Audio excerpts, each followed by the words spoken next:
जय श्री राम दोस्तों, आज के वीडियो में आपका स्वागत है। आज के वीडियो में हम बात करेंगे रुद्र संहिता के तीसरे अध्याय के बारे में, जिसमें हम अर्धनारीश्वर शिव के बारे में बात करेंगे। जानकारी अच्छी लगे तो लाइक करें।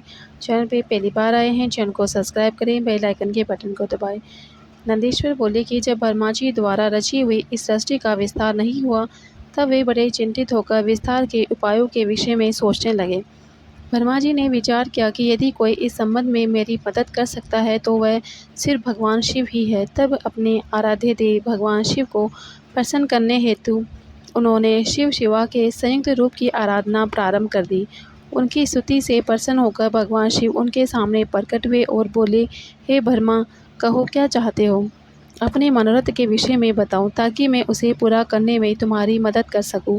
तब भगवान शिव इस प्रकार के वचन सुनकर ब्रह्मा जी ने अपने दोनों हाथ जोड़कर भगवान शिव की स्तुति की और बोले, हे देवाधिदेव महादेव शिव शंकर, आप तो अपने भक्तों के रक्षक हैं। आप उनके समस्त दुखों को दूर करने और उनके अभिष्ट फल को प्रदान करते हैं।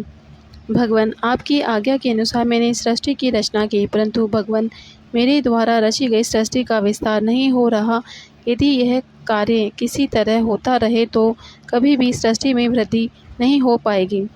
तब ब्रह्मा जी के इन वचनों को सुनकर शिव बोले कि हे ब्रह्मा, मैं जानता हूँ कि तुमने अपनी सृष्टि में प्रजा की वृद्धि के लिए मेरी पूजा आराधना की है। यह कहकर शिवजी ने अपने शरीर से देवी शिवा को अलग कर दिया। देवी शिवा को वहाँ देकर ब्रह्मा जी देवी शिवा की स्तुति करने लगे और कहने लगे, हे देवी, आपके पति भगवान शिव की ही कृपा से इस सृष्टि का सृजन हुआ है। भगवान शिव बोले, हे ब्रह्मा जी, मैंने आपके मनोरथ को पूर्ण करने के लिए ही देवी शिवा को प्रकट किया है।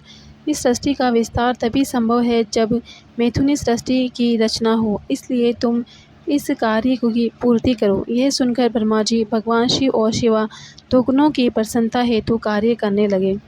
ब्रह्मा जी बोले कि हे देवी, सृष्टि के प्रारंभ में आपके पति देवाधिदेव भगवान शिव ने ही मेरी रचना की थी और मुझे सृष्टि की रचना का आदेश दिया था, जिसके फलस्वरूप मैंने अनेक पुरुषों की रचना की, परंतु इतना करने पर भी उनकी वृद्धि संभव नहीं हो सकी। इसलिए माते, मैं अपनी प्रजा की वृद्धि हेतु आपकी शरण में आया हूँ। प्रजा वृद्धि तभी संभव है जब सृष्टि का निर्माण कार्य अर्थात स्त्री पुरुष के समागम से ही हो, परंतु अभी तक मैं नारी को प्रकट नहीं कर पाया हूँ। हे शिवे, आप मुझे नारी की सृष्टि करने की शक्ति प्रदान करें। हे सर्वेश्वरी, हे जगत जननी, मेरे कार्य की सिद्धि हेतु आप मेरे पुत्र दक्ष की पुत्री के रूप में जन्म लीजिए। ब्रह्मा जी की प्रार्थना को मानते हुए देवी जगदम्बा ने दक्ष की पुत्री होना स्वीकार कर लिया। यह कहकर देवी शिवा ने भगवान शिव के शरीर में प्रवेश कर लिया। तत्पश्चात शिव शिवा वहाँ से अंतर्ध्यान हो गए। तभी से शिव शिवा का अर्धनारीश्वर स्वरूप विख्यात हुआ और इस संसार में स्त्री जाति की रचना संभव हुई। यह अर्धनारीश्वर स्वरूप अत्यंत आनंददायक एवं मंगलकारी है।